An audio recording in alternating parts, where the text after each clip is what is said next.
और चलिए अगली बड़ी खबर का रुख करेंगे, जहां लखनऊ से बड़ी खबर है। योगी कैबिनेट की अहम बैठक जारी है।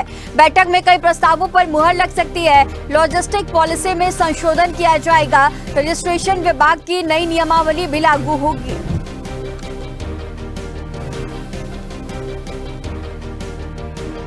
तो बड़ी खबर आपको बता रहे हैं, जहां लॉजिस्टिक पॉलिसी में संशोधन किया जाना है।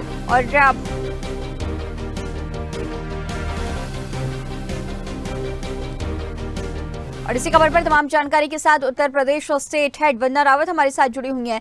वंदना जी, आज कैबिनेट की अहम बैठक चल रही है, कई प्रस्तावों पर मुहर भी लग सकती है और इसके साथ ही सबसे बड़ी जानकारी जो अब तक निकल के सामने आई है वो ये है कि लॉजिस्टिक पॉलिसी में संशोधन किया जाएगा। एक बार पॉलिसी को विस्तार से बताइएगा और क्या संशोधन करने की जरूरत पड़ रही है उसके बारे में भी विस्तृत जानकारी दीजिएगा।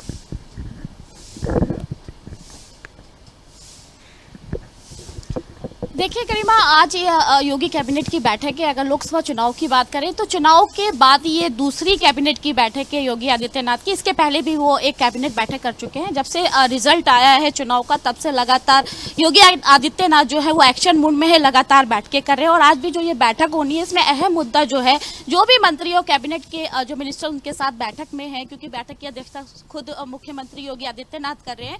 और इसमें जो अहम मुद्दा यह है कि जनता से जुड़े, जनता की समस्या, आखिर कहां पे जो कमियां रही थी, जो चुनाव का जो रिजल्ट आया है काफी निराशाजनक था भारतीय जनता पार्टी के लिए, उसको लेकर जनता से कैसे जुड़े, जनता के बीच जाए, मंत्रियों के साथ उसको लेकर बैठक है। उसके बाद अगर अहम जो प्रस्ताव है जो पास होने हैं, उसमें करीब 2 दर्जन से ज्यादा प्रस्ताव है। उसमें लॉजिस्टिक नीति है, उसके अलावा पीपीपी मॉडल है, और इसके अलावा सुरक्षा और मेडिकल को बेहतर बनाने के लिए, उच्च शिक्षा स्तर को बेहतर बनाने के लिए, इसके अलावा पीपीपी मॉडल को लेकर तमाम जो 2 दर्जन से ज्यादा जो प्रस्ताव है उसको लेकर आज ये बैठक की जा रही है। काफी प्रस्ताव इसमें पास किए जाएंगे, करीब 2 दर्जन से ज्यादा। और अहम जो मुद्दा होगा वो होगा वृक्षारोपण, क्योंकि 35 करोड़ वृक्षारोपण का कार्यक्रम चालू करना है। 1 जुलाई से ये कार्यक्रम होना है और 35 करोड़ वृक्षारोपण पूरे प्रदेश में लगाए जाएंगे। इसको लेकर भी निःशुल्क जो पौधा वितरण है उसको लेकर इस पे प्रस्ताव पास हो सकता है। जो भी सरकारी विभाग है या फिर किसान है, स्कूल है, इन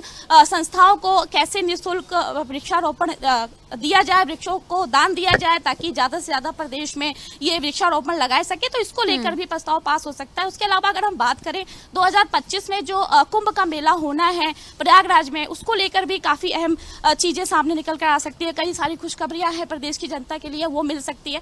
क्योंकि अगर 2019 के कुंभ की बात करें तो करीब 3200 हेक्टेयर में ये पूरा क्षेत्र मेला लगा था, लेकिन इस बार 40,000 हेक्टेयर में 400 हेक्टेयर में ये मेला लगेगा। तो ये काफी अहम है। इन सब मुद्दों को लेकर लगातार योगी आदित्यनाथ बैठक कर रहे हैं। कल भी उन्होंने बैठक की थी और अहम जो चीजें हैं सामने निकल के, क्योंकि देखिए 9 विधानसभा सीटें हैं, उपचुनाव होने हैं, जिसपे कई सांसद जो लोकसभा चुनाव जीत चुके हैं वो सीटें खाली हैं। इसको लेकर उपचुनाव को लेकर भी इस पर चर्चा हो सकती है। क्योंकि अगर 9 उप विधानसभा चुनाव की सीटों की बात करें तो इसमें 3 भारतीय जनता पार्टी के खेमे में है, जबकि 7 सपा के हैं और 1 रालोद और निषाद पार्टी के। तो इसको देखते हुए कि कैसे इन सीटों पर फिर से एक बार अच्छी प्रदर्शन करके इन सीटों को कैसे हम हासिल कर सके, क्योंकि जो रिजल्ट आया है अभी समाजवादी पार्टी या गठबंधन का काफी बेहतरीन प्रदर्शन था उनका उत्तर प्रदेश में। तो इसको देखते हुए, क्योंकि भारतीय जनता पार्टी लगातार काफी कॉन्फिडेंस थी कि अब की बार 400 पार, लेकिन कहीं ना कहीं इनको निराशा लगी।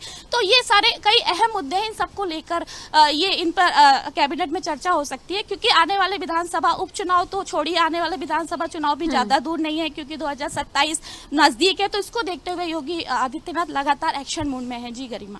और इस बैठक में 44 प्रस्तावों की जिस तरह से बात कही गई है, 43 जो प्रस्ताव है उन पर मुहर लगने की भी बातें अब तक निकल के सामने आ रही हैं। इसके साथ ही उत्तर प्रदेश में यह भी देखा जा रहा है कि मायावती ने भी अहम बैठक की और साथ ही सत्ता पक्ष और विपक्ष पर भी उन्होंने तमाम तरह के आरोप लगाए। तो राजनीति का भी दौर देखा जा रहा है और इसके साथ ही प्रेशर भी है उत्तर प्रदेश सरकार पर अगले चुनाव को लेकर के, क्योंकि लोकसभा चुनाव में जिस तरह से कहा जा रहा था कि दिल्ली की सत्ता का रास्ता उत्तर प्रदेश से होकर के तय होता है, लेकिन लोकसभा चुनाव में उत्तर प्रदेश में परिणाम बेहद खराब नजर आए हैं बीजेपी के। और ऐसे में सरकार बनाने को लेकर के भी, केंद्र सरकार में लेकर के तमाम तरह के सस्पेंस भी हमने उस वक्त देखे।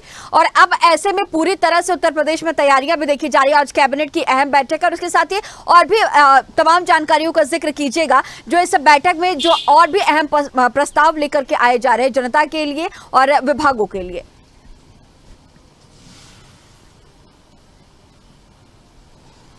देखिए गरिमा, अभी मायावती का आपने जिक्र किया। मायावती ने आज प्रेस कॉन्फ्रेंस की है और उन्होंने जम के निशाना भी साधा है, क्योंकि देखिए लोकसभा चुनाव 2024 में इतना बेहतर परफॉर्मेंस नहीं कर पाई है बहुजन समाज पार्टी, और कहीं ना कहीं एकदम धरातल पे जीरो नजर आई है। अब उन्होंने आज प्रेस कॉन्फ्रेंस करके जो विपक्ष है या भारतीय जनता पार्टी है उन पर काफी आरोप लगाए हैं, उनके ऊपर कटाक्ष करे हैं कि उन्होंने लोकतंत्र को खत्म कर रहे हैं, ये सब एक थैली के चट्टे बट्टे हैं, चाहे वो समाजवादी पार्टी के अखिलेश हो, चाहे वो फिर भारतीय जनता पार्टी हो या फिर कांग्रेस हो।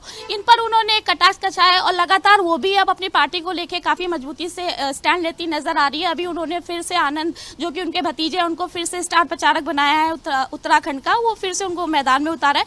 लेकिन कहीं ना कहीं वो बैठकें करिए, जितने भी उनके कोऑर्डिनेटर है उनको बुला के उन्होंने बैठकें की, आज प्रेस कॉन्फ्रेंस की। वहीं सभी पार्टियां, देखिए बात कैबिनेट में तो चीजें, भारतीय जनता पार्टी लगातार एक्शन मोड में है, चाहे वो प्रदेश कार्यालय हो उनका, वहां पे भी लोग जाके बैठकें कर रहे हैं, प्रदेश अध्यक्ष भूपेश चौधरी कर रहे हैं, उधर अमित शाह लगातार दिल्ली में, यहाँ से मंत्री जो हैं सारे नेता है वहां जाके बैठक चल रहे हैं, मंथन चल रहा है, क्योंकि आने वाला 2027 का जो चुनाव है वो काफी अहम है भारतीय जनता पार्टी के लिए, क्योंकि लोकसभा 2024 में जो परफॉर्मेंस था उनका, उस परफॉर्मेंस काफी निराशाजनक था। तो कहीं ना कहीं फिर से एक बार, क्योंकि विपक्ष का मनोबल बढ़ चुका है, क्योंकि इतना बढ़िया परफॉर्मेंस अखिलेश यादव का 2004 के बाद इतना बेहतर प्रदर्शन जो उत्तर प्रदेश में किया है, वो एक तरीके से भारतीय जनता पार्टी के लिए झटका है।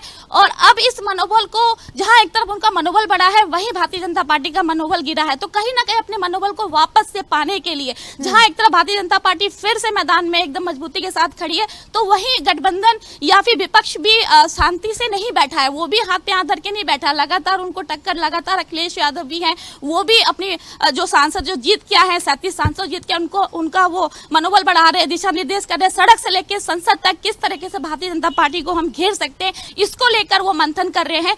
और लगातार, क्योंकि विधानसभा चुनाव को देखते हुए दोनों ही पार्टियां एक दूसरे को टक्कर देने के लिए तैयार है।